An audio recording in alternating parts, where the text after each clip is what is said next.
నా పేరు దాట్ల రాయి జగపతిరాజు. మాది తూర్పుగోదావరి జిల్లా.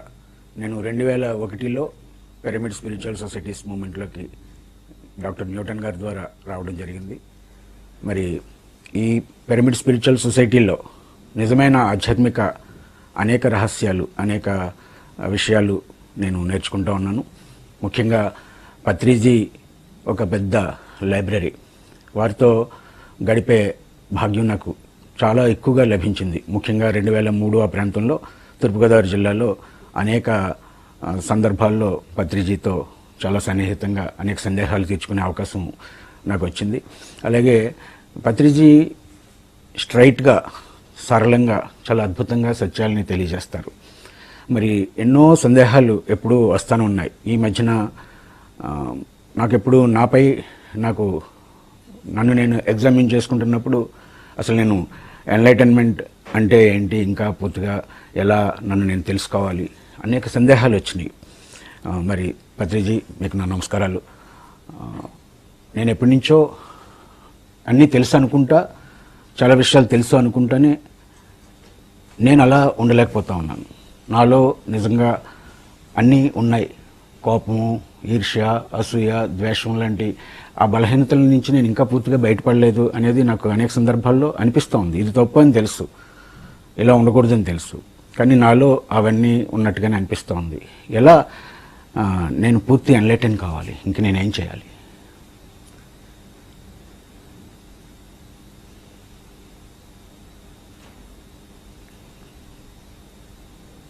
మీకు వచ్చిన ప్రశ్న అందరికీ వస్తుంది, అందరికీ సహజం. నాకు కూడా అదే క్వశ్చన్ వస్తుంది, ఇంకా ఎన్లైటెన్ అయినా కాలేదని చెప్పేసి. అందరికీ వస్తుంది, అది సహజం.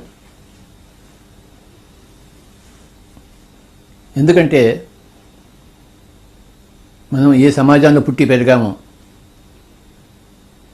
పుట్టాం కదా, ఇక్కడ మనం పెరిగాం కదా, అదంతా మన బ్లడ్లో ఉంటుంది కదా, నరనరాన ఉంటుంది కదా. నరనరాన మరి ఆ యొక్క సంస్కారాలు అందరికీ ఉంటాయి, పుట్టిన ప్రతి వాడికి ఉంటాయి. ఆ సంస్కారాల్లో ఉంటూ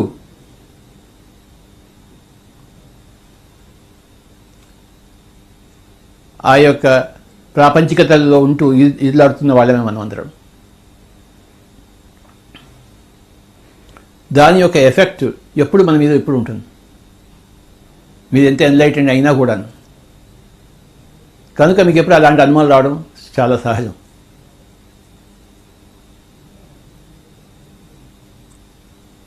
పుట్టి పెరిగింది అంత బలవంతంగా మన మీద పనిచేస్తుంటుంది.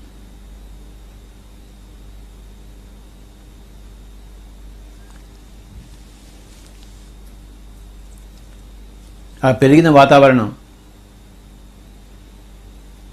మీరు ధ్యానంలో వచ్చిన తర్వాత కూడాను, ఎన్లైటెన్ అయినా కూడాను దాని మీద మీ ప్రభావం పడుతుంటే ఇలాంటి ప్రశ్నలు వస్తాయి. అందరికీ వస్తాయి, ఎందుకంటే అందరూ ఇక్కడే పుట్టారు, ఇక్కడే పెరిగారు. ఎంత ధ్యానం చేసినా, ఎంత ఆత్మజ్ఞాన అనుభవాలు వచ్చినా ఇలాంటి అనుమానాలు వస్తూనే ఉంటాయి. అది సహజం. అది అందులో అసహజం ఏమీ లేదు.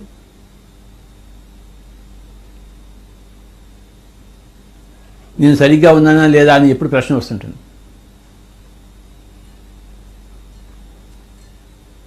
మొట్టమొదటి మనం తెలుసుకోవాల్సిన ఏంటి, మనం ఎప్పుడు సరిగ్గా ఉండవు.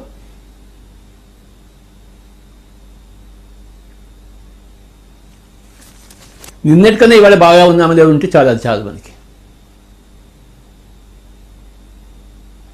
పర్ఫెక్షన్ 100% పర్ఫెక్షన్ అనేది ఎక్కడా ఉండదు, ఉండడం అసంభవం. అలా మనం లేమే అనుకుని మనం బాధపడుతుంటాం.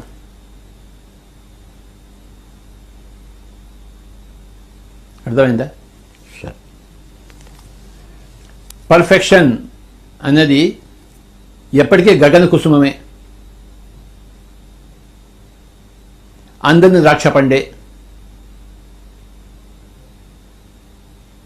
ఎప్పుడూ మనం పయనంలోనే ఉంటాం. అదేదో గమ్యం ఉంటుంది, అక్కడ చేరిపోతామని ఎక్కడ ఉండదు. మీరు ఎన్ని జన్మలు ఎత్తినా ఇంకా పయనంలోనే ఉంటారు.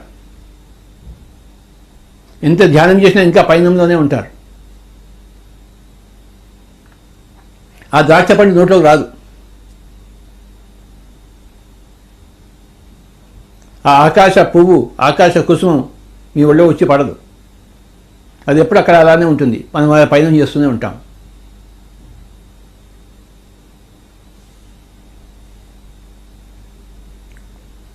ఎప్పుడు తాటిని తన్నేవాడి తల తన్నేవాడు ఎప్పుడు ఉంటాడు. అంటే మనకన్నా ఎప్పుడు ముందు ఉన్న వాళ్ళు ఎప్పుడు ఉంటారు మనకి. వాళ్ళని చూసి మనం ఏమనుకుంటాం, నేను ఇంకా వెనకబడి ఉన్నాను అనుకుంటాం. అది సహజం. అది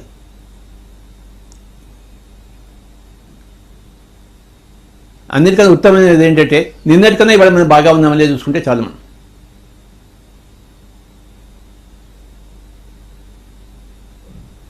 నిన్న 29 మార్కులు వచ్చి ఇవాళ 30 మార్కులు వచ్చాయి. అదే మనకి పర్ఫెక్షన్.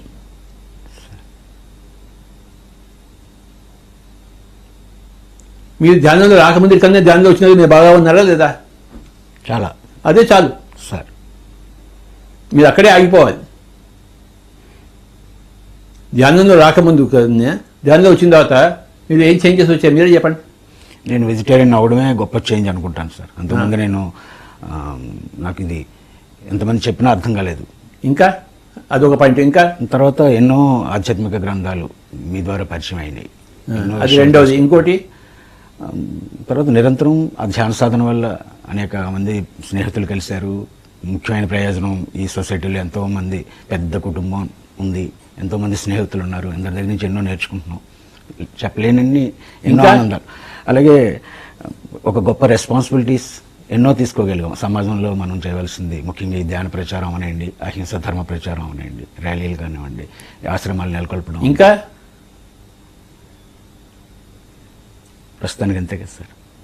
ఈ చిన్న లిస్టా పెద్ద లిస్టా ఇది? సార్ పెద్ద లిస్టే. మరి ఇంకెందుకు ఏడుపు మీకు? లేదు సార్.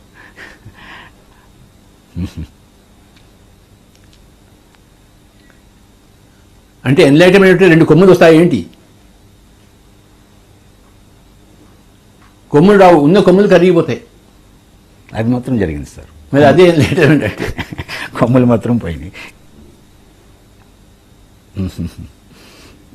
మీరు ధ్యానం చేయకముందు ధ్యానం చేసిన తర్వాత ఇన్ని లాభాలు వచ్చాయా లేదా? వచ్చినాయి. మరి అంతకన్నా ఇంకేం కావాలి మీకు సంతోషంగా ఉండడానికి? అవును అంతకన్నా ఇంకేం పర్ఫెక్షన్ కావాలి మీకు? సార్.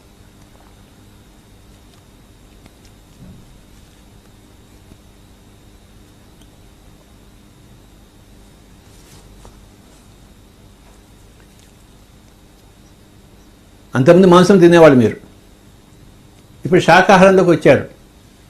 అదే పెను మార్పు, అదే ఎన్లైటన్మెంట్. అంటే అంతకన్నా ఎన్లైటన్మెంట్ నాకు ఇంకేది కనపడటం లేదు. నేను ఎన్లైటెండ్ అవునా కదా? మీరు ఏమనుకుంటున్నారు?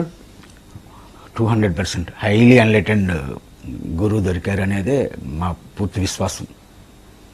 మీరు అలా అనుకుంటున్నారు కనుక నా ఉద్దేశంలో సార్ మాంసం మానేస్తే వాడే ఫుల్లీ ఎన్లైటెండ్. అంతకన్నా ఇంకేం కావాల్సింది ఏమీ లేదు. మీరు ధ్యానం చేసినా చేయకపోయినా, మీరు ఆశ్రమాలు స్థాపించినా స్థాపించకపోయినా అనవసరం నాకు. మాంసం తినేవాడు మాంసం తినడం మారితే అదే హైయెస్ట్ ఎన్లైటన్మెంట్ నాకు. పక్షిని చంపడం కాదు, పక్షిని రక్షించాలి.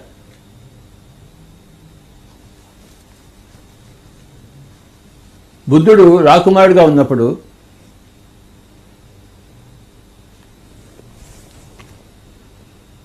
అతని కజిన్ దేవదత్తుడు, అందరికీ తెలిసిన కదే ఇది, ఒక పక్షిని కొట్టాడా లేదా?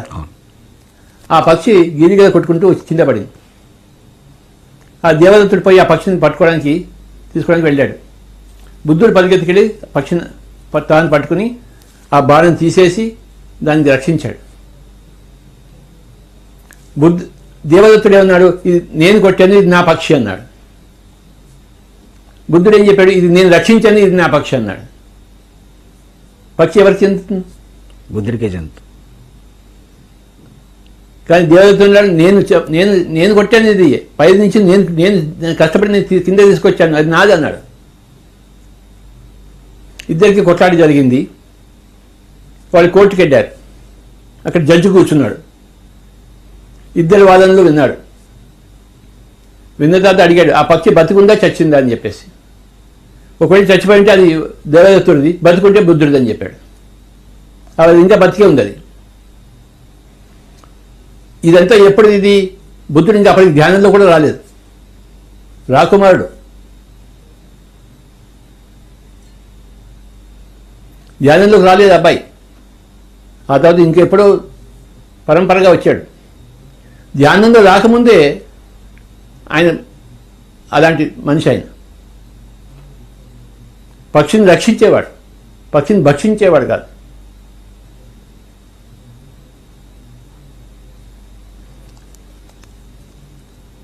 పక్షి భక్షణ నుంచి పక్షి రక్షణకు వస్తే నువ్వు నాకు ఫుల్లీ ఎన్లైటెడ్ ఆయన. నువ్వు ధ్యానంలో కూడా రావక్కర్లేదు. ఆ రాకుమారుడు ఫుల్లీ ఎన్లైటెడ్.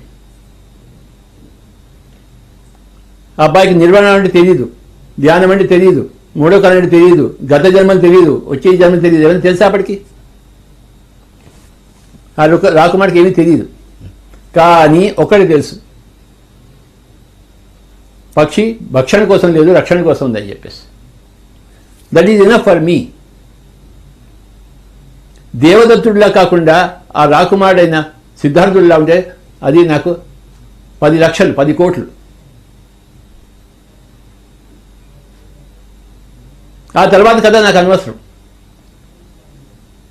ఆయన సన్యాసంలోకి వెళ్ళాడు, అందరి గురువులను కలుసుకున్నాడు, ధ్యానం చేశాడు, మూడో కన్ను వచ్చింది, గత జన్మలను చూసుకున్నాడు. అవన్నీ ఉన్నాయి, కానీ నాకు అనవసరం. అవి నాకు ఒకటే అవసరం.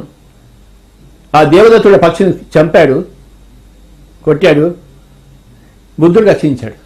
సిద్ధార్థుడు, బుద్ధుడు కూడా కాదు, సిద్ధార్థుడు. నాకు అంతే చాలా బా. నువ్వు చేసావా లేదా? అంతకుముందు దేవదత్తుడిగా ఉన్నావు, మరి తర్వాత సిద్ధార్థుడిగా అయ్యావా లేదా? That is full enlightenment for me. నా ఉద్దేశంలో తమరు నేను ఎన్లైటన్ అయ్యానని అనుకుంటే నా ఎన్లైటన్మెంట్ దృష్టిలో మీరు ఫుల్లీ ఎన్లైటెన్. దేవదత్తుడుగా ఉన్న మీరు సిద్ధార్థుడిగా అయ్యారు. ప్రపంచంలో ఉండే దేవదత్తులందరూ సిద్ధార్థులు కావాల్సిందే. మీరు అయ్యారు.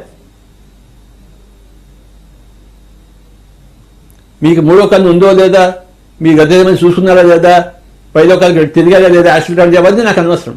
మీ కుండాలను భయమని లేచిందా లేదా? మీకేమైనా లేచిందా? లేదు సార్.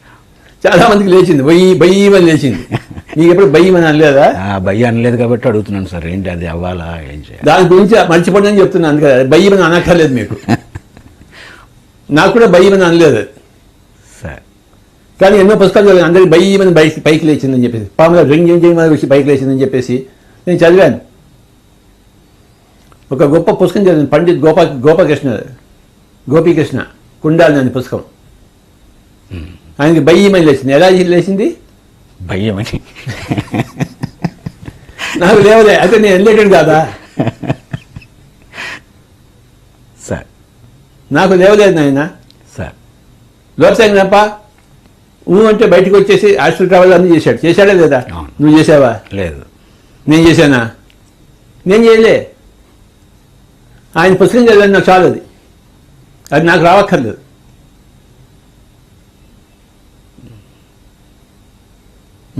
సార్ నేను దేవదత్తుడిలా లేదు, సిద్ధార్థులా ఉన్నా, అది నాకు చాలు. నాకు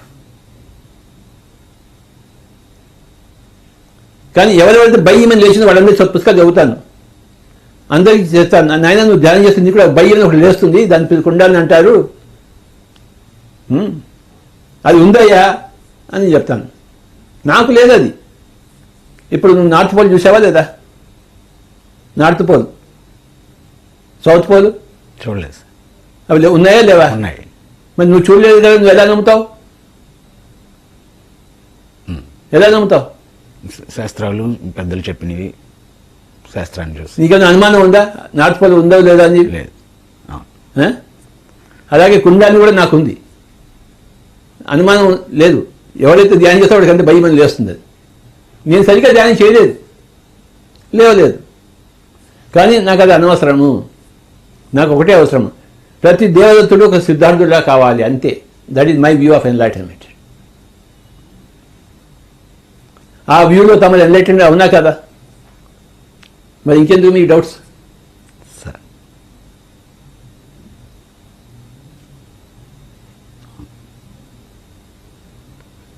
చాలా బాగుంది. ఇంకా ఇప్పుడు మనం ఈ ప్రపంచం అంతా ప్రాబ్లం అందరూ బాగుండాలని కోరుకుంటా ఉన్నారు సార్. ప్రపంచంలో ప్రతి వాళ్ళు అదే కోరుకుంటారు. అవ్వకపోవడానికి కారణం ఏంటి? అందరూ బాగుండాలని కోరుకున్నారు. ఆ కోడి కూడా బాగుండాలని కోరుకున్నారా? ఆ మేక బాగుండాలని కోరుకున్నారా? మేకను కొయ్యాలని అనుకున్నారు, ఆ కోడిని కొయ్యాలని అనుకున్నారు. బాగుండాలని అనుకున్నారా మీరు? మనుషులు బాగుండాలని అనుకున్నారు, ఆ జంతువులు బాగుండాలని కోరుకున్నారా? కొంతమంది కోరుకున్నారు, ఎక్కువ మంది కోరుకోలేదు. అవును. మరి అందుకే మరి అలానే ఉంటుంది ప్రపంచం. ఆ కోడి కూడా బాగుండాలి, ఆ మేక కూడా బాగుండాలి, ఆ చీర కూడా బాగుండాలి. అప్పుడు మీరు బాగుంటారు. అవి బాగుండకపోతే మీరు బాగుండరు. వాటిని మీరు చంపుకు తింటే మిమ్మల్ని చంపుకు తినే కరోనా వస్తుంది. ఆ వాటి చావు మీ చావు వేరు వేరేనా? రెండు ఒకటే. వాటిని చంపుకు తింటున్నారు కనుక ఈ ప్రపంచం బాగుండదు. ఎందుకు బాగుంటుంది? ఎలా బాగుంటుంది?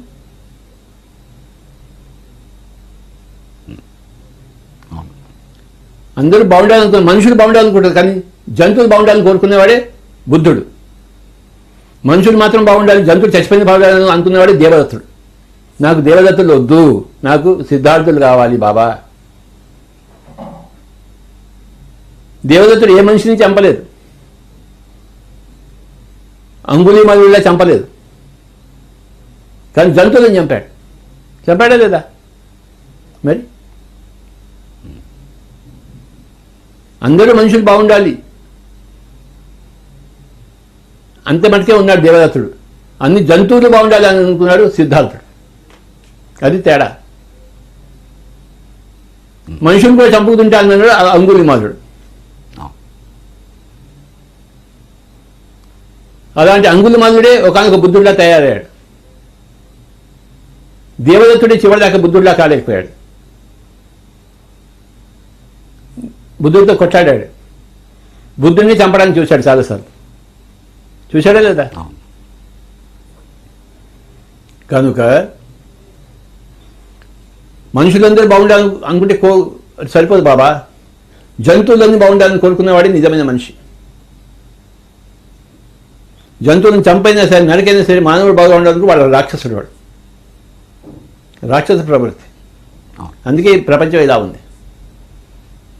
అందరి దగ్గర రాక్షస ప్రవృత్తి, అందరి దగ్గర మానవ ప్రకృతి ఉంటే, అందరు శాకాహారులు అయితే ప్రపంచం బ్రహ్మాండంగా ఉంటుంది. అంతే చాలు. నాకు కుండాలని ఏం భయ్యమని లేవక్కర్లేదు. లేస్తే మంచిదే, లేకపోయినా మంచిదే.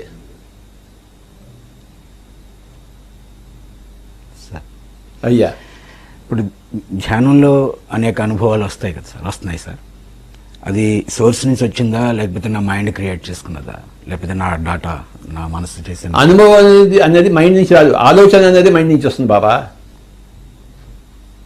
మన నమ్మకాల నుంచి కాదంటారా? అనుభవం మీ నమ్మకాల నుంచి వస్తుంది, మైండ్ నుంచి రాదు. మైండ్ వేరే, నమ్మకం వేరే. ఆ నమ్మకం ఓకే, ఆ నమ్మకం సరికాందైతే, ఊహించిందైతే. యద్భావం తద్భవత్ అంటే ఏంటి? ఎలా భావిస్తే అలా అవుతుంది, ఆ? ఎలా భావిస్తే అలా అవుతుంది. భావాలు ఎక్కడి నుంచి వస్తాయి? హృదయం నుంచి, మనసు నుంచి. హృదయం ఏంటబ్బా? మైండ్. మైండ్. మైండ్ అంటే సోలే సార్. ఓకే. ఇప్పుడు నా వేలు ఉంది, తిన్నగా ఉందా లేదా? ఉందా? తిన్నగా. మీ వేలు చూపించండి. ఒక గ్లాసులో నీళ్ళలో పెట్టండి.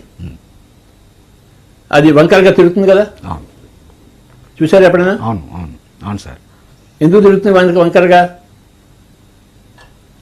వేలు వంకరగా తిరుగుతుందా? అలా కనిపిస్తుంది. అలా కనిపిస్తుంది. దాన్ని రిఫ్రాక్షన్ అంటారు. అర్థమైందా? ఒక గ్లాస్ నీళ్ళలో ఈ వేలు ఇలా పెట్టినప్పుడు ఈ వేలు ఎంత మునిగిందో నీళ్ళలో అంత వంకరగా ఉంటుంది, కనబడుతుంది. వంకరగా లేదు, కనబడుతుంది. పైన ఉన్న వేలు తిన్నగానే ఉంటుంది. ఇది ఆత్మ ఎప్పుడైతే భౌతికంలో వచ్చిందో ఏదైతే వంకరగా తిరిగిందో దాని పేరు మైండ్.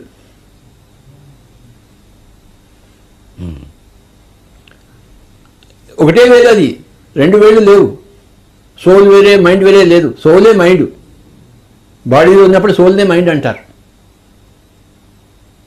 ఆ మైండ్ యొక్క శక్తి అపారం. ఆ నమ్మకం ఉంటే నీకు ధ్యాన అనుభవాలు వస్తాయి. నమ్మకం లేకుండా ఉంటే కేవలం అటు ఇటు ఆలోచన ఉంటే రాదు.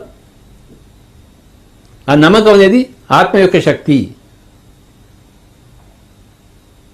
ఏదైతే నమ్మకం అంటామో అది ఆత్మ యొక్క శక్తి.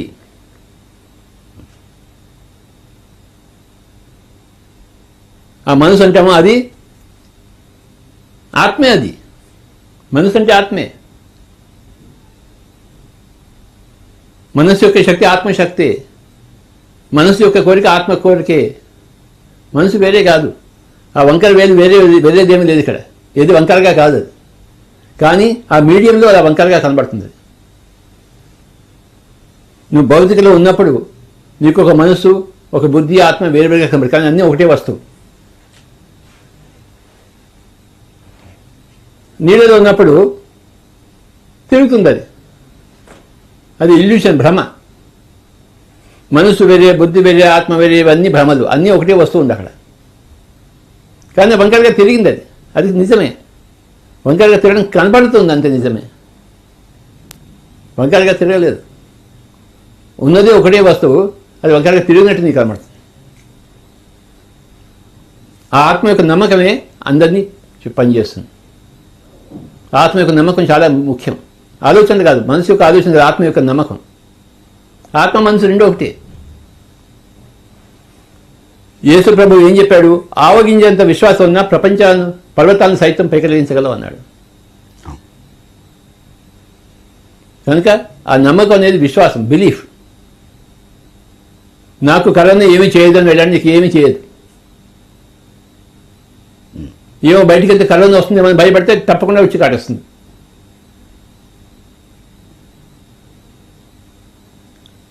ఆధ్యాత్మికత అంటే మన మీద మనం విశ్వాసం పెంచుకోవడం. ప్రాపంచికత అంటే మన పట్ల మనం ఉన్న విశ్వాసం సన్నగిల్లిపోవడం.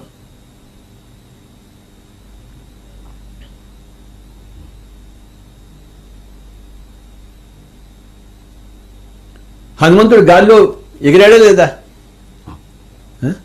మీరు చూశారా?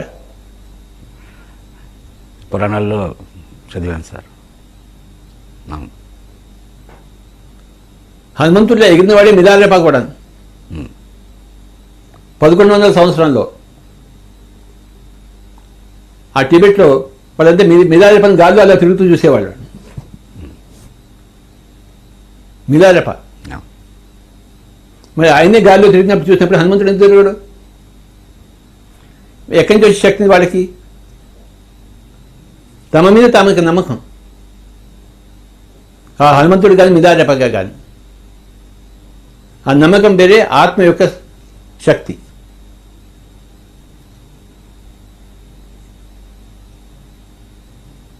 ఎక్కడి నుంచి ఇక్కడికి వెళ్ళిపోయాం మనం. నాకు అర్థం కాలేదు. క్వశ్చన్ ఏంటి ఫస్ట్? నేను కూడా ఎక్కడికో వెళ్ళిపోయాను సార్. అయ్యా బాబా, దొందే. కానీ అదే విశ్వాసాలు, నమ్మకాలు గురించి, ధ్యాన అనుభవాల గురించి అడిగాను సార్. ఆ అనుభవం అనేది ఆలోచించి రాదు, నమ్మకం నుంచి వస్తుంది. నమ్మకం అనేది ఆత్మ యొక్క శక్తి. ఓకే. నేను ధ్యానం చేస్తున్నా కానీ నాకు వాళ్ళు ఏం కాదు లేదండి అని అనుకుంటే అవుతుంది ఏంటి? నిజమే కాదు, కానీ కూర్చోవాలి కదా. మీరు సంగీత కళాశాల వెళ్ళారు, పాడవయ్యా అని చెప్పారు. మీకు అన్ని స్వరాలు, సుస్వరాలు వస్తాయి, అపస్వరాలు వస్తాయి ముందర చేరినప్పుడు? అపస్వరాలు వస్తాయి. ఆ? అపస్వరాలు వస్తాయి. తర్వాత మూడు సంవత్సరాల తర్వాత సాధన తర్వాత స్వరాలు వస్తాయి. ఇది కూడా అంతే. సార్ అనుభవం నుంచి అనేది నమ్మకం నుంచి వస్తుంది, ఆలోచన నుంచి రాదు.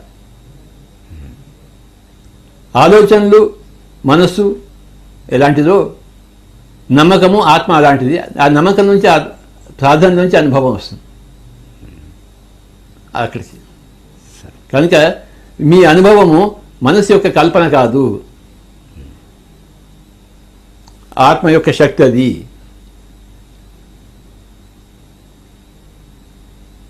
మీ అనుభవం మీరు నమ్మాల్సిందే. ఎవరైతే బయ్యి మీద లోపలికి వేసిందో వాడి అనుభవం వాడికి ఉందా లేదా? వాడికి మీకుందా? అది లేదు. వాడికి ఎందుకు ఉంది? అది అనుభవం. అది మనసు కల్పన ఎలా అవుతుంది? అది మనసు మీరు కల్పన చేయండి. బయ్యి మీద వేస్తుంది చూద్దాం. కాసేపు చేయండి మనసు కల్పన. లేవాలి లేవాలి లేవాలి అని చెప్పి లేస్తుందా? లేస్తుందా? నమ్మకం ఉంటే. అనుభవం అనేది మనసు యొక్క కల్పన కాదు నాయన, ఓకే, అది ఆత్మ యొక్క శక్తి. అది నమ్మకం ద్వారా వచ్చిన ఆత్మశక్తి, ఆత్మ యొక్క అనుభవం. సార్ నా పర్పస్ ఎలా తెలుసుకోవాలి సార్? నా లైఫ్ పర్పస్. మీ పర్పస్ మీరు తెలుసుకున్నారు, అయిపోయారు కూడా. దేవదత్తుడుగా ఉన్న మీరు సిద్ధార్థుడిగా అయ్యారు. అంతకన్నా ఏం కావాలి మీకు పర్పస్? అంతకన్నా ఏమీ లేదు పర్పస్. ఇంకా హాయిగా ఎంజాయ్ చేయండి, సినిమాలు చూడండి, ఐస్ క్రీమ్ తినండి. మీ పర్పస్ అయిపోయింది. దేవదత్తుడిగా పుట్టి పెరిగిన మీరు సిద్ధార్థుడిగా అయిపోయారు. దాంతో మీ పర్పస్ అయిపోయింది లెక్క. ఇంకా ఎంజాయ్ చేయండి, సినిమాలు చూడండి. సినిమాలు చూస్తారా చూడరా మీరు? చూస్తాను సార్. నేను ఈ కలవడానికి రోజుకి ఒక సినిమా చూస్తున్నాను, డైలీ 1 సినిమా. ఇన్ని సినిమాలు ఎప్పుడు చూడలేదు నేను. సార్ ఎంతోమంది ఎన్లైటెండ్ మాస్టర్స్ ఈ భూమి మీద వచ్చారు కదా సార్. బుద్ధుడు విగ్రహారాధన వద్దన్నారు, మరి శంకరాచార్యులు అన్ని విగ్రహాలు కావాలి సార్. శిల్పకళ కావాలా వద్దా? కావాలి. చిత్రకళ కావాలా వద్దా? కావాలి. నృత్య కళ కావాలా వద్దా? సంగీత కళ కావాలా వద్దా? కళలు కావాలి. అందుకే శిల్పకళ కూడా చాలా ముఖ్యం. అది కళగానే చూడాలంటారు. కళ గొప్ప కళ అది, అంతేగాని పూజ కోసం పనికిరాదు. అది పూజ లేదు. స్వామి దయానంద సరస్వతి ఏం చెప్పాడు? ఆర్య సమాజ స్థాపకుడు, మహా గొప్ప వేద పండితుడు. స్వామి దయానంద సరస్వతి గురించి అరవిందో గారు చెప్పారు, అంతకన్నా గొప్ప వేద పండితుడు ఇంకోటి ఎవరు పుట్టలేదు ఇండియాలో అని చెప్పేసి. ఇది ఎవరి స్టేట్మెంట్? ఇది అరవిందుల వారి స్టేట్మెంటు దయానంద సరస్వతి గారి గురించి. అంతకన్నా గొప్ప వేద పండితుడు పుట్టలేదని చెప్పేసి. అలాంటి వేద పండితుడు ఏం చెప్పాడు? పూజ మెట్టు కాదు అగడతా అన్నాడు. ఏమన్నాడు? పూజ మెట్టు కాదు అగడతా. అగడత అంటే ఏంటి తెలుసా? కింద కందకం, కోట చుట్టూ ఉండే కందకం. అందులో పడిపోతాడు, కూరుకుపోతాడు. కనుకని బుద్ధుడు పూజ వద్దు నాయనా అన్నాడు, ధ్యానం చేయబోయే అన్నాడు. కానీ హిందూ సమాజం అంతా పూజల్లో కూరుకుపోయింది. ఆ హిందూ సమాజాన్ని ఉద్ధరింప కోసమే బుద్ధుడు పెట్టాడు. కానీ మళ్ళీ హిందూ సమాజం కూరుకుపోయింది పూజల్లో. మళ్ళీ పిఎస్ఎస్ఎం వచ్చింది, మళ్ళీ దాన్ని పైకి తీసుకురావడానికి కోసం. పూజ మెట్టు కాదు అగడతా అని స్వామి దయానంద సరస్వతి ఎవరైతే వేద పండితుడో, మహావేద పండితుడో చెప్పాడు. మీరు అన్ని వేదాలు చదివారా? లేదు సార్. మీలాంటి పెద్దలు దాన్ని సారాన్ని చెప్తుంటే నేను చదవలేదు. కానీ నేను చదివింది ఏంటంటే అరవిందులు వారు చెప్పారు, స్వామి దయానంద సరస్వతి అందరికన్నా గొప్ప వేద పండితుడు అని చెప్పేసి. అలాంటి ఆయన చెప్పిన స్టేట్మెంట్ ఏంటంటే పూజ మెట్టు కాదు అగడతారు. ఆయన పుస్తకం సత్యార్థ ప్రకాశాన్ని ఉంది, మీరు చదివారా? చదివాను సార్, మీరు చెప్పాకనే చదివాను. ఎలా ఉంది ఆ పుస్తకం? అద్భుతంగా ఉంది. ఇంకా నాకు పూర్తిగా అర్థం కావడం లేదు, కొన్ని చోట్ల గ్రాంధికంగా ఉంది. ఇది ఒక్కటే అర్థం కాదు, అంతకన్నా ఏం అర్థం కావడం ఏం లేదు అక్కడ. కనుకని నో పూజ. పిఎస్ఎంలో 3 నోలు: నో పూజ, నో ప్రార్థన, రెండవది నో మాంసము, మూడవది నో డాక్టర్ నో మెడిసిన్. మీరు వెళ్తున్నారా డాక్టర్ దగ్గరికి, మెడిసిన్ దగ్గరికి? లేదు, ఎమర్జెన్సీలో ఒకసారి వెళ్ళాను, ఒక ఎమర్జెన్సీలో వెళ్ళాను. ఈ 3 సిద్ధాంతాలు మన పిఎస్ఎస్ఎం. సార్ అదే మొదటిదే నాకు ఉన్న 2 నేను అర్థం చేసుకోగలుగుతున్నాను. మొదటిదే ఏది? పూజ. నువ్వే దేవుడు అయినప్పుడు ఇంకెవరికి పూజ చేస్తున్నావు? వేదం ఏం చెప్తోంది? అహం బ్రహ్మాస్మి, నేను భగవంతుణ్ణి అన్నప్పుడు ఇంకెవరికి పూజ చేస్తావు నువ్వు? కనుక నో పూజలు. సార్ నీ శక్తితో నీ ప్రాబ్లమ్స్ నువ్వు సాల్వ్ చేసుకో. ఎవరికో పూజ చేసి వాడు భిక్ష పెడితే నువ్వు తినడం కాదు.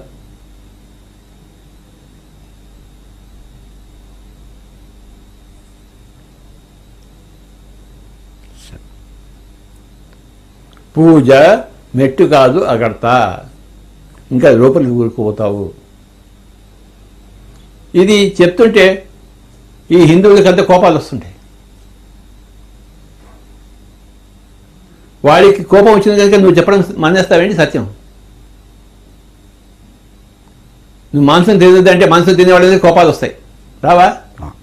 మా కడుపు కొడుతున్నావు నువ్వు అని ఏమిటో అంటారు.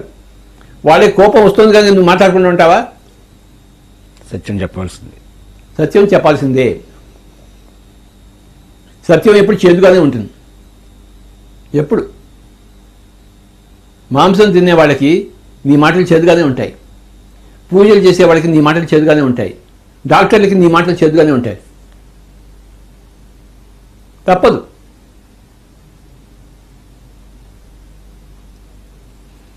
ఇప్పుడు భారతీయ హిందూ సంస్కృతిలో ఎన్నో శాస్త్రీయ విషయాలే ఉన్నాయి సార్. ఉదాహరణకి బొట్టు.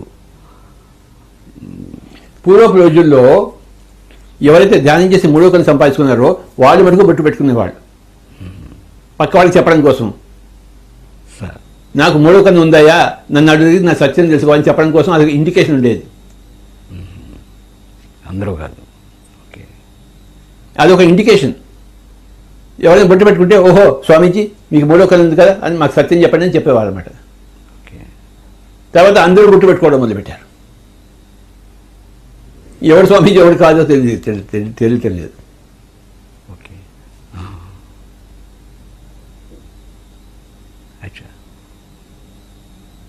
బొట్టు అనేది అందం కోసం పెట్టుకోలేదు, అది ఎందుకు పెట్టుకున్నారంటే 3వ కన్ను సూచికగా పెట్టుకున్నారు ఆ రోజుల్లో. ఈ రోజుల్లో అందరూ పెట్టుకుంటున్నారు, అదేదో బ్యూటీ స్పాట్ అనుకుంటున్నారు.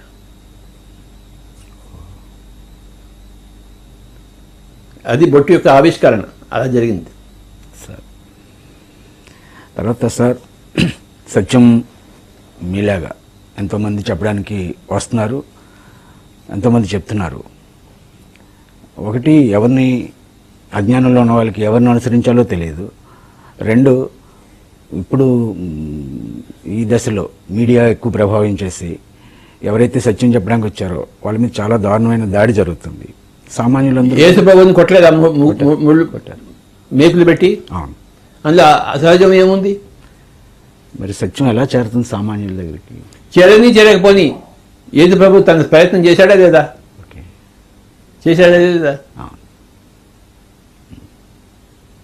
అవును మరి మీరు నేను కూడా చేస్తాం. సార్ చేరని చేరకపోని మన పని మనం చేస్తాం, ఓకే. యేసు ప్రభువులా చేస్తాం. స్వామి దయానంద సరస్వతికి నీళ్లలో గాజుపడి వేసి ఇచ్చారు తాగండి స్వామీజీ అని చెప్పేసి. ఆయన కనపడుతుంది, తాగేశాడు ఆయన స్వామి దయానంద సరస్వతికి. ఎందుకంటే ఆయన చెప్పే పూజ మెట్టు కాదు అక్కడంటే అందరికి కోపం వచ్చేసింది హిందువులకి. వీడిని చంపేస్తే బాగుంటుందా అనుకున్నారు. గాంధీజీని చంపేశారు. చంపలేదా? నిన్ను కూడా చంపుతారు, ఓయ్ నన్ను కూడా చంపుతారు. So what? So what? So what yeah? నువ్వు చచ్చినా చావు, ఇంక నువ్వు చావులో నీకేం నష్టం ఉంది? కానీ నువ్వు సత్యం చెప్తావు. సత్యంలోకి వచ్చిన వాళ్ళంతా సత్యమే చెప్తారబ్బా. వాళ్ళ మీద దుమ్ము పోస్తున్నా సరే, వాళ్ళ మేకులు పెట్టి కొడుతున్నా సరే, వాళ్ళు చిరునవ్వుతో చేస్తారు వాళ్ళ పని.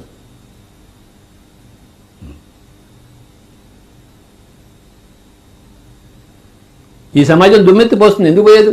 చెప్పాను కదా, వాళ్ళ కోపం నీ మాటలు అంటే. వాళ్ళు కోడిని మేకని తింటున్నారు, నువ్వు వద్దని చెప్తే వాళ్ళు ఊరుకుంటారా? నిన్ను చంపేస్తారు. చంపుతారు, సో వాట్ యా. సార్, ఇప్పుడు ఈ విద్యా వ్యవస్థ అంటే మెకాలే రాసిన లెటర్ చూశాను సార్. 1835లో మెకాలే ఇంగ్లాండ్ పార్లమెంట్కి ఈ దేశం చాలా బలంగా ఉంది, వీళ్ళ సంస్కృతి వీళ్ళ మూలాలు చాలా పటిష్టంగా ఉన్నాయి, వీళ్ళ మీద మనం పెత్తనం చేయాలంటే వాళ్ళ విద్యా వ్యవస్థను నాశనం చేయాలి అని ఆయన లెటర్ రాశారు, ఆ మెకాలే విద్యా విధానం అని. మీరు ఎలాంటి విద్యా విధానం ఉంటే బాగుంటుంది అనుకుంటున్నారు? ఇప్పుడున్న విద్యా విధానం మెకాలే విద్యా విధానం కదా.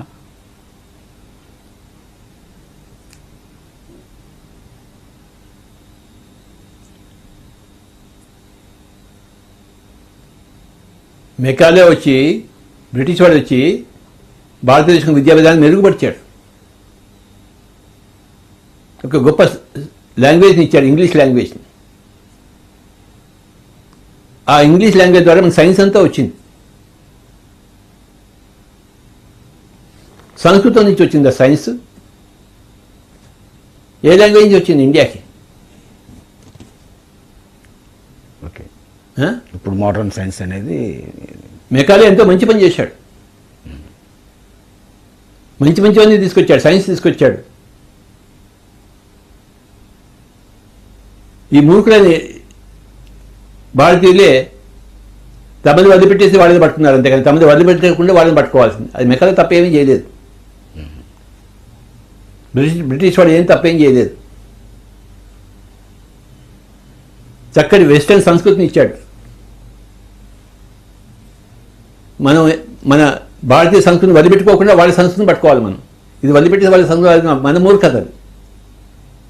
ఎప్పుడు పక్కవాడిని తిట్టద్దు, మనమే తిట్టుకోవాలి. తిట్టుకోవాల్సిన వస్తువు వస్తే. గ్రేట్. నేను నమస్కారం పెడతాను మెకాలే గారికి. మంచి విద్యా విధానం పెట్టాడు. మనమంతా అదే విద్యా విధానం నేర్చుకున్నాం కదా, స్కూలు కాలేజు. మనం ఏ విద్యా విధానం నేర్చుకున్నాం మనం చిన్నప్పటి చెప్పేదాకా? మెకాలే విధానం. మరి దాన్ని మళ్ళీ దుయ్యబడతారేంటి? మన భారతీయ సంస్కృతి మనం వదిలిపెట్టుకుని మాంసం తింటున్నాం, అది అక్కడ దురదర్శ పట్టింది.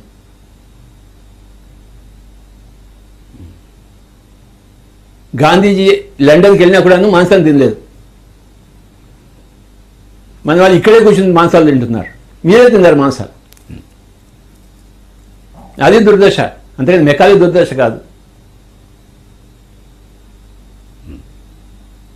మాంసం తినడం దుర్దశ.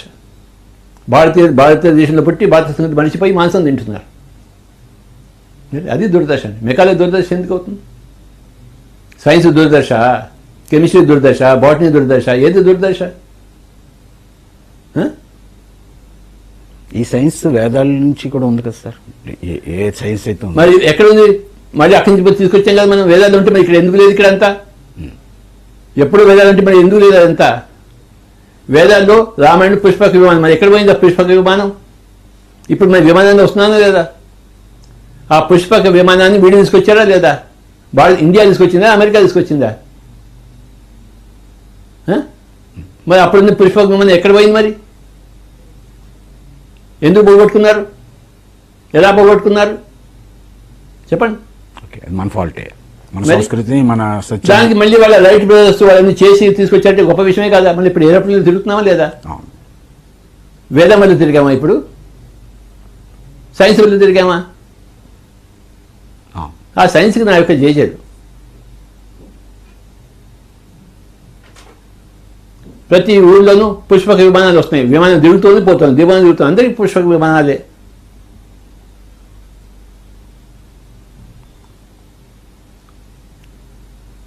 ఒక గంటలో లంక నుంచి అయోధ్యకు వచ్చినట్టు మనం కూడా ఒక గంటలో ఇక్కడి నుంచి ఢిల్లీకి వెళ్తున్నాం. పుష్పక విమానం వేదం నుంచి రాలేదు, వెస్ట్లోంచి వచ్చింది. ఇదంటే ఫ్యాషన్. మెకాలేని తిట్టడం పెద్ద ఫ్యాషన్ ఇది. భారతీయ సంస్కృతి అంటే తెలియని వాళ్ళు చెప్పే మాటలు ఇవన్నీ. వెస్టర్న్ యొక్క సంస్కృతి తెలియని వాళ్ళు చెప్పే మాటలు. అన్ని సంస్కృతులు కావాలి మనకి, east and west. East plus west, east minus west కాదు, వెస్ట్ మైనస్ ఈస్ట్ కాదు, okay. East plus west is equal to best.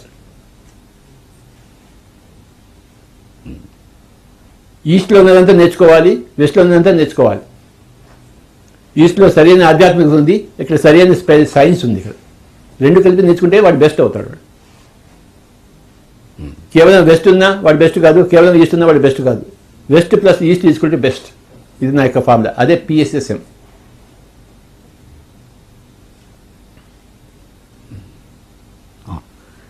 Macaulay గారికి నా యొక్క నమస్కారాలు. మీ ఇష్టం సార్. అర్థమైంది సార్. ఈ సోషల్ లాస్ సమాజంలో మనం ఉన్నప్పుడు దానికి స్పిరిచువల్ లాస్కి చాలా భిన్నంగానే అనిపిస్తాయి. ఎలా బ్యాలెన్స్ చేయాలి, మీరు ఎలా బ్యాలెన్స్ చేస్తారు సార్? రెండు లాస్ ఫాలో కావాలి. సమాజంలో ఉన్న లా ఫాలో కావాలి, స్పిరిచువల్ లా కూడా ఫాలో కావాలి. ఎన్నోసార్లు సమాజం యొక్క లా విరుద్ధంగా ఉంటుంది స్పిరిచువల్ లాకి, అది దాన్ని పాటించాల్సిందే.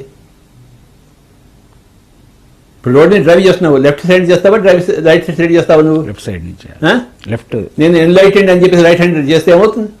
కరెక్టేనా? నువ్వు ఎన్లైటెండ్ అయ్యా, నువ్వు రైట్ హ్యాండ్ సైడ్ డ్రైవ్ చేస్తా చేయకూడదు. మరి సోషల్ లా ఫాలో కావాలా వద్దా? మరి కావాలి. ఎక్కడ పార్కింగ్ చేయాలి అక్కడే పార్కింగ్ చేయాలి, వద్దా నెక్స్ట్ చోట పార్కింగ్ చేస్తా అంటావా? మరి సోషల్ లా ఫాలో కావాలా వద్దా? సోషల్ లా ఫాలో కావాల్సిందే, స్పిరిచువల్ లా ఫాలో కావాల్సిందే. రెండు లాస్ ఫాలో కావాల్సిందే. ఎక్కడ పార్క్ చేయాలి అక్కడే పార్క్ చేయాలి బండి. నువ్వు ఓవర్ స్పీడ్ వెళ్తావు, నువ్వు 140లో వెళ్తా అంటావా? వాడు 80 అని రాసి ఉంటాడు అక్కడ, నువ్వు 140లో వెళ్తావా? వెళ్ళు. వాడు చెప్పు, నేను ఎన్లైటెడ్ మ్యాన్ అండి, నేను బుద్ధానండి, నేను ఎంత చేయొచ్చు అని అంటావా? మీరు బుద్ధ స్వామి జైలుకి పదండి అంటాడు. మా జైల్లో మీలాంటి బుద్ధులు చాలామంది ఉన్నారు, మీరు ఇంకో బుద్ధుడు అవుతాడు జైలు కదండి, వాడు తీసుకెళ్తాడు. సోషల్ లాస్ ఫాలో చేయాల్సిందే, స్పిరిచువల్ లా ఫాలో చేయాల్సిందే, రెండిట్లో ఉండాల్సిందే. సార్ ఇప్పుడు మీరు చెప్పిన తర్వాత చాలా క్లారిటీ వచ్చింది. అంటే మన సంస్కృతిని విడిచిపెట్టడం మన తప్పు, అలాగే విదేశీ సంస్కృతిని అనుకరించడం అవసరమే అయినా కూడా అది కూడా మన సంస్కృతిని విడిచిపెట్టడం వల్ల తప్పైంది. ఏ సంస్కృతి అయినా అనుకరించాలి. ఓకే. విదేశీ వాళ్ళు మన సంస్కృతిని అనుకరించాలి, మనం వాళ్ళ సంస్కృతి అంటే గొప్ప విషయం అది. ఇప్పుడు మన సంస్కృతి గురించి మీరు ఈ పిల్లలకు కానీ నెక్స్ట్ జనరేషన్కి కానీ దాంట్లో ఉన్న గొప్పతనం తెలియకుండా కేవలం విదేశీయులదే చూస్తున్నారు. మరి ఈ సంస్కృతి గురించి ఎవరు చెప్తారు? మీరు చెప్తారు. మీరు ఎందుకున్నారు? జగపతి రాజు గారు ఏం చేస్తున్నారు? అందరికి ధ్యానం చెప్తున్నారా లేదా? అదే మన సంస్కృతి సార్. అందుకోసమే పుట్టింది PSSM. రెండు సంస్కృతులను డెవలప్ చేయడం కోసమే పుట్టింది PSSM. Okay. East plus west, best in the east and best in the west is equal to best man. బాగుంది. సంస్కృతి అనేది గొప్పది, వెస్టర్న్ సంస్కృతి అనేది గొప్పది, భారతీయ సంస్కృతి, ఈస్టర్న్ సంస్కృతి గొప్పది. సంస్కృతి అనేది గొప్పది. ఆ సంస్కృతి పదం అనేది గొప్ప పదం, అది గొప్ప పదం అది. సార్ ఇప్పుడు ఆధ్యాత్మికతలో ప్రాపంచికతలో అన్నిట్లో కూడా డబ్బే డామినేట్ చేస్తుంది. మనీకే అన్ని విషయాల్లో మనీ అవసరం అవుతుంది. ఆధ్యాత్మికతలో లేదే, ఎవడు చెప్పాడు? మరి మనం కార్యక్రమాలు చేయాలంటే డబ్బు కావాలి. మనం ఏం డబ్బు అక్కర్లేదు మనకి.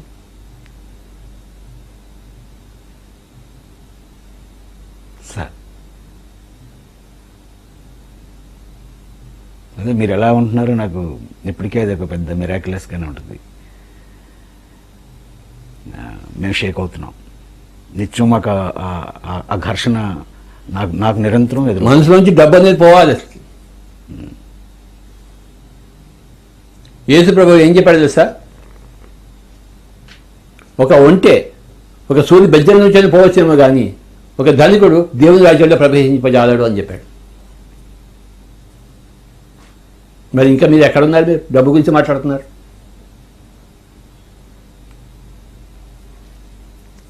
పూర్వపు రోజుల్లో బార్టర్ సిస్టమ్ అనేది ఉండేది. అంటే వస్తు మార్పిడి. ఒకడు బియ్యం చేస్తాడు, వాడికి బియ్యం ఎక్కువగా ఉంటుంది, ఇంకోటి కూరగాయల దగ్గర ఎక్కువ పండిస్తాడు, ఈ బియ్యం వాడికి ఇస్తాడు, వాడి కూరగాయలు వీడికి ఇస్తాడు. అందరూ బియ్యమే పండించారు, అందరూ కూరగాయలు పండించారు. ఇంకోటి సంగీతం నేర్చుకుంటాడు, వీడిద్దరికి వాడు సంగీతం చెప్తాడు, వాళ్ళు బీజేపీ కాస్త ఇంత కూరగాయలు కాస్త ఇస్తారు వీడికి. ఇంకా డబ్బు ప్రసక్తే లేదు. అవును. మళ్ళీ ఇప్పుడు మనం ఇప్పుడు ఆ సిస్టంలోకి వస్తున్నాం, బాటర్ సిస్టంలోకి వస్తున్నాం. ఓకే. నా దగ్గర టైం ఎక్కువ ఉంది, నేను నా టైం అందరికీ ఇస్తున్నాను. డబ్బు ప్రసక్తే లేదు.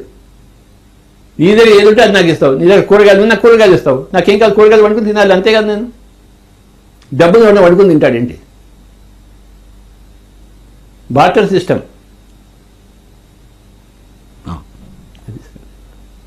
మానిటరీ సిస్టమ్ కాదు, బార్టర్ సిస్టమ్. ఓకే, బాగుంది సార్. ఇప్పుడు గాయత్రి మంత్రం మీద ఒక రీసెర్చ్ చూశాను సార్ నేను. ఫోనెటిక్ ఎఫెక్ట్ ఇన్నర్గా అనేక ఫ్యాకల్టీస్ని అవేకెన్ చేస్తున్నట్టు, ఆ వైబ్రేషన్స్ దాన్ని రీచ్ అవుతున్నట్టు. Everything has got effect on others. మరి మంత్రానికి ఎఫెక్ట్ ఉన్నప్పుడు నువ్వు తుమ్మినా ఇంకోటి మీద ఎఫెక్ట్ ఉంటుంది. ఈ రోజులో నువ్వు తుమ్మితే వాడు పక్క పరిగెత్తిపోతున్నాడు, తలవాళ్ళు వస్తుంది బాబా అని చెప్పేసి. అవును, మంత్రానికి ఎఫెక్ట్ ఉంది కదా. ఒక చెరువులో ఒక రాయి వేసావు, దాని ఎఫెక్ట్ ఉంటుందా లేదా? ఏముంటుంది? ఎఫెక్ట్ ఉంటుంది, తరంగాలు వ్యాపిస్తాయి మరి? చెరువు అంతా. అవును. దీన్నే వాస్తుశాస్త్రం అన్నారు, వాస్తుశాస్త్రం అన్నారు. ఆ సూర్యుడు అక్కడ తిరిగితే, ఆ నక్షత్రం ఇక్కడ పోతే మన మీద ఎందుకు వస్తుందంటే వస్తుంది, ఎఫెక్ట్ వస్తుంది. Everything effects everything else. మన సౌండ్ ఎఫెక్ట్ కాదా? అవును.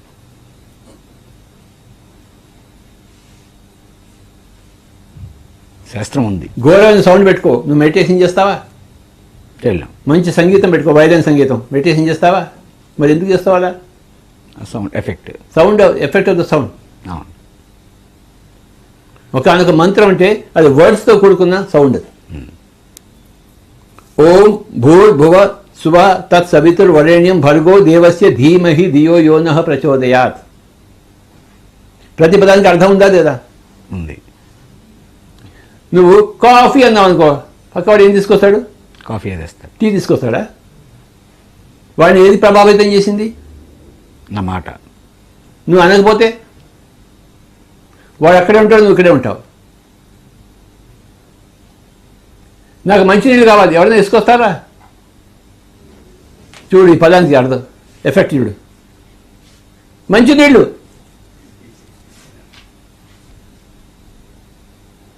నువ్వు ఎలా తీసుకొచ్చావయ్యా? ఇదే సౌండ్, ఇదే మంత్రం నాయన. నేను మంచినీళ్ళు అంటే మంచినీళ్ళు నా చేతికి వచ్చిందా లేదా? మరి ఓం భూర్భువ అన్న రాదా? ఎందుకు రాదు? మాట యొక్క గొప్పతనం, సౌండ్ యొక్క గొప్పతనం, పదం యొక్క గొప్పతనం, పదార్థం యొక్క గొప్పతనం. నువ్వు ధ్యానం చేస్తున్నావు కనుక గాయత్రి మంత్రం చించపరిచారు దోయ్. నువ్వు టూ మచ్ చేస్తున్నావు నువ్వు mister Jagapathi Raju. Thank you మామ. సార్,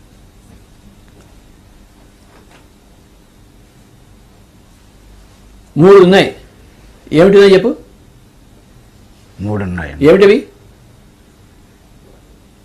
నేను చెప్పకపోతే నీకే తెలుస్తుందా? అవును. ఎన్ని ఉన్నాయి? 3 ఉన్నాయన్నారు. ఏమిటివి? మీరు చెప్పాలి. అది correct. Good, better, best. Okay. ఏమున్నాయి? Good, better and best. ఈ మూడిట్లో ఏది బెస్ట్? బెస్టే బెస్ట్. గుడ్. గుడ్ కంటే బెస్టే అన్నిట్లో బెస్ట్ కదా. అలాగే నువ్వు చేసే ప్రార్థన గుడ్ అయితే, మంత్రం అనేది బెటర్ అయితే, ధ్యానం అనేది బెస్ట్. అది సంగతి.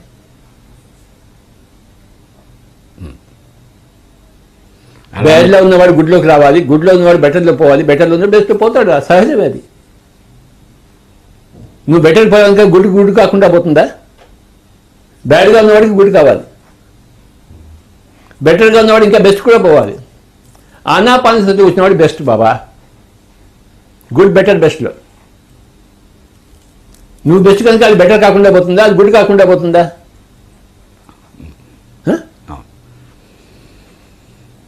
నువ్వు బెస్ట్ అయితే మిగతా ఉంది బ్యాడ్ అవుతాయా? గుడ్ ఎప్పుడు గుడ్గానే ఉంటుంది, బెటర్ ఎప్పుడు. 3 ఉన్నాయి. ఎన్ని ఉన్నాయి చెప్పు? 3. ఏమిటివి? Good, better and best. ఇందులో ఏది బెస్ట్? Best is best. ఏది గుడ్? ఫస్ట్ అన్నీ గుడ్డే. గుడ్డు కాల్సి గుడ్డు, బెటర్ కాల్సో గుడ్డు, బెస్ట్ కాల్సో గుడ్డు. ఓకే. కానీ ఏది బెస్ట్ మూడిట్లో? ఇది బెస్ట్. అలాగా ఆనాపానసతి ఇది బెస్ట్ బాబా. కనుక మనం అనుభవిస్తామయ్యా మనం. నువ్వు ఎవరికైనా ఇవ్వాలనుకుంటే 3 ఉన్నాయి ఇవ్వడానికి. గుడ్ ఇస్తావా, బెటర్ ఇస్తావా, బెస్ట్ ఇస్తావా? బెస్ట్ ఇవ్వాలి. అంతే మరి. అందుకే మనం గాయత్రి మంత్రం ఎవరికి చెప్పాము. అది బెటరే, కానీ మన దగ్గర బెస్ట్ ఉంది కనుక మనం బెస్ట్ చెప్తాం. అది సంగతి. నీకు బెస్ట్ తెలియనంత వరకు బెటరే బెస్ట్, బెటర్ తెలియనంత వరకు గుడ్డే బెస్ట్. బెటర్ తెలిసిన తర్వాత గుడ్ కన్నా బెటర్ బెస్ట్, బెస్ట్ తెలిసిన తర్వాత బెటర్ కన్నా బెస్టే బెస్ట్. సార్, ధ్యాన ప్రక్రియ మీరు ఎంత సులభంగా మన అందరికీ చాలా సులభంగా చెప్తున్నాం, కానీ నా అనుభవంలో ఈ భూమి మీద అత్యంత కష్టమైంది శ్వాసను గమనించడం అనిపిస్తుంది. యద్భావం తద్భవతి. ఇది కష్టం అనుకుంటే అది కష్టమే. సంగీతం నేర్చుకోవడం కష్టమా సులభమా? నేను చాలా మంది సీనియర్ మాస్టర్ సంగీతం నేర్చుకోవడం కష్టమా సులభమా? ఇంట్రెస్ట్ ఉంటే సులభమే. మరి ఏది కష్టం కాదు, ఏది సులభం కాదు. ఇంట్రెస్ట్. సార్, ధ్యానం మీద ఇంట్రెస్ట్ ఉండాలి. ధ్యానం మీద ఇంట్రెస్ట్ లేదు కనుక వాడికి కష్టం అవుతుంది. ఇంట్రెస్ట్ ఉంటే సులభం అవుతుంది. కనుక ఏది కష్టం కాదు, సులభం కాదు. ఇంట్రెస్ట్ గురించి మాట్లాడుతున్నాం. నీకు ఇంట్రెస్ట్ లేదు, నువ్వు ఎందుకు వస్తావు? ఇంట్రెస్ట్ ఉంటే చేస్తా. ఇంట్రెస్ట్ ఉంటే ఎవరెస్ట్ పర్వతాన్ని ఎక్కుతాడు వాడు. వాడు ఎలా ఎక్కాడు ఎవరెస్ట్ పర్వతాన్ని? అది మామూలు విషయమా? ఎవరెస్ట్ పర్వతాన్ని ఎక్కడం మామూలు విషయమా? మరి వాడు ఎలా ఎక్కాడు? అతని ఇష్టం. ఇప్పుడు కొన్ని వేల మంది ఎక్కారు ఎవరెస్ట్ పర్వతం. ఇంట్రెస్ట్ నోడు ఎక్కుతాడు. నువ్వు సంగీతం నేర్చుకున్నావా?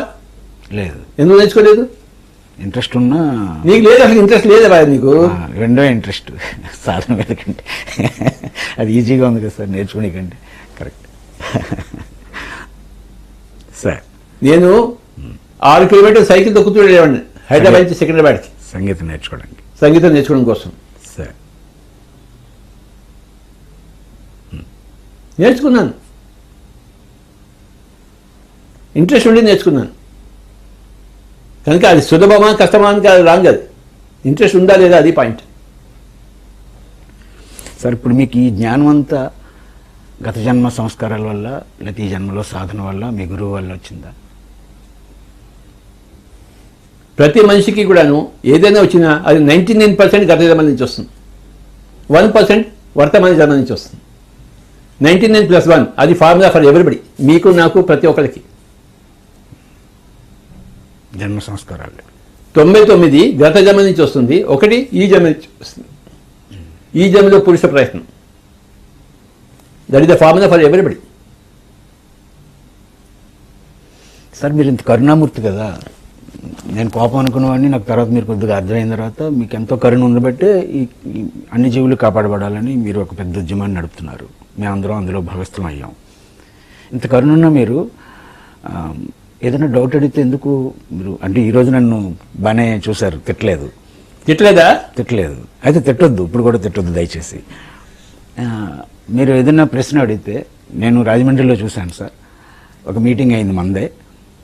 వస్తున్నప్పుడు ఒక బ్లైండ్ పర్సన్ వచ్చి, గురుగారు నాకు కళ్ళు కనబడవు అన్నాడు. మీరు వెంటనే కోపంగా గోదావరిలో పడి చావు అన్నారు. మరి వాడు చావలేదా? చావలేదు. తర్వాత వచ్చాడు, నా దగ్గరికి వచ్చాడు. అంటే మీరు ట్రీట్మెంట్ కోసం అలా అంటారా? నాయన, నేను ఒక మనిషి కోసం పుట్టలేదు, ప్రపంచం కోసం పుట్టాను. అవును. ఒక మనిషి కోసం పుడితే ఒక జీవితం అంతా ఆ మనిషి కోసమే పెడతాను. తీపిగా మాట్లాడుతూ అతను నేను లేటన్ చేస్తా. ఒక మనిషిని ఎందుకు కానీ నేను ప్రపంచాన్ని ఉద్ధరించడం కోసం పుట్టాను. ఒక మనిషికి 1 సెకండ్ కానీ నాకు టైం లేదు. నాకు ఏ మనిషికైనా 1 సెకండ్ కానీ నాకు టైమే లేదు. ఆ 1 సెకండ్లో వాడిని నేను తీర్చిదిద్దాలి, వాడిని రాపిడి పెట్టాలి. అప్పుడే అగ్ని వస్తుంది. బుజ్జగిస్తే అగ్ని వస్తుందండి, రాపిడి పెడితే అగ్ని వస్తుంది. కనుక 1 క్షణంలోనే వాడికి రాపిడి ఇస్తాను. వాడు ఉంటే ఉంటాడు, ఉడితే ఉడతాడు. నాకేంటి? నాకు ఎంతోమందిని చూడాలి. నేను ఒకరి దగ్గర ఆగిపోకూడదు. నేను అది అందుకోసం అలా ఉంటుంది. కానీ మీరు మీ ప్రయత్నం ఎంత అద్భుతంగా చేరిందో. ఎందుకంటే మేము చాలా సామాన్యంగా ఉండేవాళ్ళం. ఒకవేళ మిమ్మల్ని చేరకపోతే అసలు ఆధ్యాత్మికత అంటే మాకు తెలిసినదే వేదం అనుకున్నాం. బాబు నేను కాకపోతే నా మొగుడు వచ్చి ఉండేవాడే నీ దగ్గరికి. సార్ ఇవాళ మేమందరం గురువులుగా చల్లమని అయిపోతున్నాం. నాకు అది కూడా గిల్ట్గానే ఉంది. నేను ఎన్లైటన్ కాకుండా నేను వెళ్ళి క్లాసులు చెప్తున్నాను ఏంటి? నువ్వు ఎన్లైటన్ అయ్యేవని చెప్తున్నావు కదా. నువ్వు దేవదత్తుడిగా కాకుండా సిద్ధార్థుగా ఉందని చెప్పేసి నీకు సర్టిఫికేట్ ఇచ్చేసాను. నువ్వు ఫుల్లీ ఎన్లైటన్ అని చెప్పేసి. సార్ అక్కడితోనే ఆగు సార్. నువ్వేం బుద్ధుడికి అవ్వక్కర్లేదు, సిద్ధార్థుడు అయ్యావు. Sir that is enough level of enlightenment for any person. బాగుంది. ఇంకా ప్రపంచంలో అంతా దేవదత్తులు ఉన్నారు కదా, అవును. వాళ్ళందరూ సిద్ధార్థులుగా కావాలి. అది మన యొక్క లక్ష్యము. నువ్వు అయ్యావు కదా, ఇవాళ ఎన్లైటెండ్. నేనే ఎన్లైటెండే. నేను కూడా కొన్ని రోజులు గుడ్డు తిన్నాను. ఓయ్ ఎవరికి చెప్పద్దు, నువ్వు చెప్పండి సార్. ఎవరికి చెప్పనండి చెప్తాను నీకు. చెప్పండి సార్. నేను ఎవరికి చెప్పండి సార్. మా అన్నగారు మాంచెస్టర్లో పిహెచ్డీ చేశాడు. నాకు మా అన్నగారు రాముడు, నేను ఆయనకి లక్ష్మణుడిని. అలా పెరిగాము. ఆయన మాంచెస్టర్కి వెళ్ళి పిహెచ్డీ తీసుకుని దాంతోపాటు మాంసం కూడా తినడం మొదలుపెట్టాడు. ఆయన వరంగల్లో ఇంజనీరింగ్ కాలేజీలో లెక్చరర్గా ఉండేవాడు. పిహెచ్డీ చేసి వచ్చాడు, మళ్ళీ ప్రొఫెసర్ అయ్యాడు. ఆయన తిరిగి వచ్చిన తర్వాత నన్ను చూసి నువ్వు చాలా బక్కగా ఉన్నారు, నువ్వు ఎగ్గు తినరా అని చెప్పాడు. ఇంటా వంట లేదు ఎగ్. కానీ మా అన్నగారు రాముడు లాంటి వాడు చెప్తే నేనేం చేస్తాను, లక్ష్మణుడు ఏం చేస్తాడు? సరే అన్నయ్య అన్నాను. గుడ్డు కొట్టి చేసి ఇచ్చాడు నాకు. ఫస్ట్ అలాగే నోట్లో వేసుకోమని చెప్పాడు. గుడ్డు కొట్టి మహా చేదుగా ఉండింది. కానీ అన్నగారు చెప్తే చేసాం. కొన్ని రోజులు ఆమ్లెట్ వేసాడు, అది కొంచెం రుచిగా ఉండింది. నాకు తింటే బాగా మొదలుపెట్టాను. 3 సంవత్సరాలు తిన్నాను. అప్పుడు ఇంకా ధ్యానంలో లేదు నేను. ఎవరికి చెప్పద్దే నేను గుడి తిన్నట్టు చెప్తే నీ తలకాయ కోసేస్తాను చూసుకో. నేను ఎవరికి నేను అసలే మంచివాడిని కాదు. నేను ఎవరికి చెప్పను. ఎవరికి చెప్పద్దు నువ్వు. 3 సంవత్సరాలు తిన్న తర్వాత అప్పుడు నేను అన్న పరిస్థితిలో వచ్చాను. అప్పుడు మానేశాను. వద్దురా నాయన అని చెప్పేసి. పరిస్థితి ప్రభావాలు చేస్తావు నువ్వు. నిన్ను పెంచిన మీ అన్నయ్య చెప్తే నువ్వేం చేస్తావు? మీ అమ్మగారి నోట్లో చికెన్ కుత్తే నువ్వేం చేస్తావు? చిన్నప్పుడు పసిపాప కన్నా కూడా తింటావు కదా. ఆ పసిపిల్లాడు చెప్తాడా నాకు చికెన్ వద్దు అని చెప్తాడా? చెప్తాడా? చెప్పలేడు కదా. తల్లి కోడి కోసి వండి తిన్నాయన బుజ్జి నాన్న అని పెడితే లొట్టలు వేసుకుంటూ తింటాడు.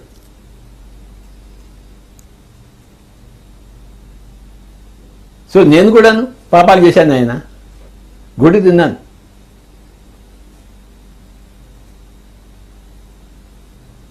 ఎవరికి చెప్పద్దు నేను పాపినని చెప్పేసి. ఏదో మంచిగా బతుకుతున్నాను ఇప్పుడు నేను. ఇలా బతికింది ఆయన. ఎవరికి చెప్పద్దు ఈ పాయింట్. అది సంగతి. సార్ చాలా చాలా చాలా థ్యాంక్స్ సార్. మీకు ఇంత ఓపికగా నన్నేమీ తిట్టకుండా మీరు మాకు అన్ని సందేహాలను తీర్చినందుకు, ముఖ్యంగా యావత్ పిరమిడ్ ప్రపంచం ప్రతిరోజు మీ సందేశం కోసం అందరూ చూస్తున్నారు ఏంటి? అందరూ చూస్తున్నారు మరి నేను చెప్పేశానే. మరి మీరు అందరూ చూస్తారు సార్. నేను చెప్పను సార్. మీకు చాలా చాలా శతకోటి ప్రణామాలు. Thank you very much. కాసేపు ధ్యానం చేద్దామా? చేద్దాం సార్. ధ్యానం ఎలా చేయాలో చెప్పు అందరికి. హాయిగా కూర్చుందాం. సుఖ స్థిర ఆసనం. ఎవరి వయస్సుతో అన్ని నిమిషాలు ప్రతిరోజు ధ్యానం చేయడం. ఒక విషయం ధ్యానం చేసే ముందర మన కొత్త ధ్యాన జగత్ మ్యాగజైన్ వచ్చింది. అందరూ దీన్ని తీసుకోవాల్సిందిగా కోరుకుంటున్నాను. లాక్డౌన్లో 3 నెలల తర్వాత మళ్ళీ మనం ప్రింట్ చేశాము. ధ్యాన జగత్.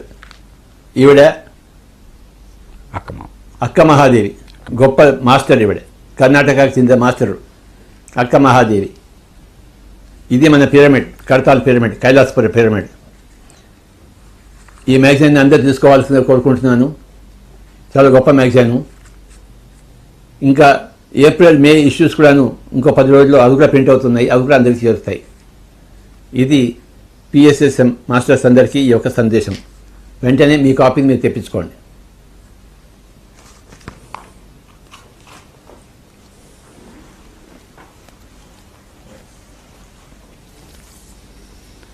హాయిగా కూర్చుందాం. ఒక 10 నిమిషాలు గురుగారి సంగీతాన్ని, వేణునాదాన్ని ఆస్వాదిస్తా ధ్యానంలో నిమగ్నం అవుదాం. దయచేసి కళ్ళు 2 మూసుకుందాం. పాదాలు క్రాస్ చేసుకోండి. శ్వాసని గమనిద్దాం.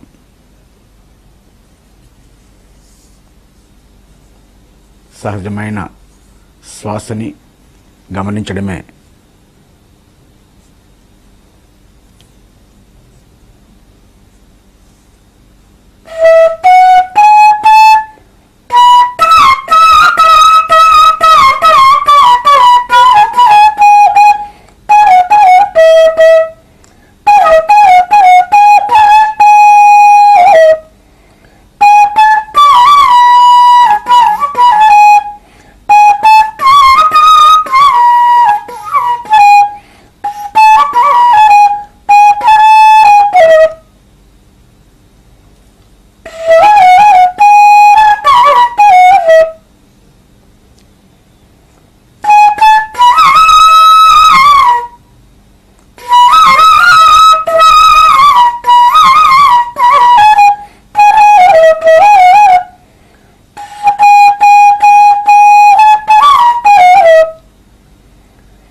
ఆఖరి 1 నిమిషం, ఓన్లీ 1 minute.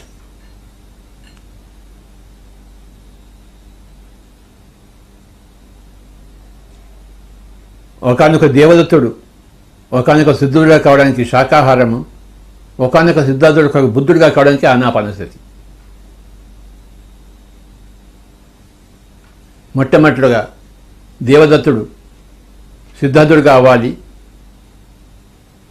మొట్టమొదటి స్టెప్. సెకండ్ స్టెప్ సిద్ధార్థుడు బుద్ధుడిగా మారాలి, దానికి ఆనాపానసతి. సో 2 స్టెప్స్ ఉన్నాయి, శాకాహారము ప్లస్ ఆనాపానసతి. శాకాహారం ద్వారా ప్రతి దేవదత్తుడు ఒక సిద్ధార్థుడిగా తయారవుతాడు. ఆనాపానసతి ద్వారా ప్రతి సిద్ధార్థుడు ఒక బుద్ధుడిగా తయారవుతాడు.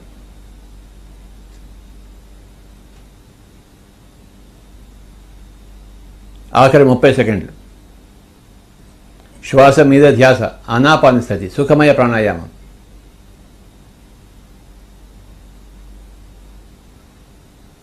ఆఖరి 20 సెకండ్లు easy pranayama, comfortable pranayama, simple pranayama.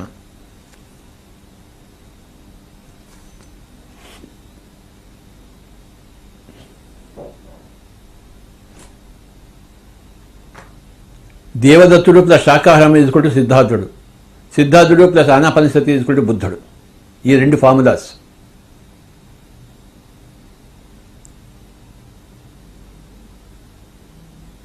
ఆఖరి 10 సెకండ్లు 10, 9, 8, 7, 6, 5, 4, 3, 2, 1. మెల్లిగా 2 చేతులు 2 కాళ్ళ మీద పెట్టుకుందాం మై డియర్ ఫ్రెండ్స్. 5, 4, 3, 2, 1, 0. 2 చేతులు తీసేసి ఇక్కడ 2 తెరుద్దాం. Thank you.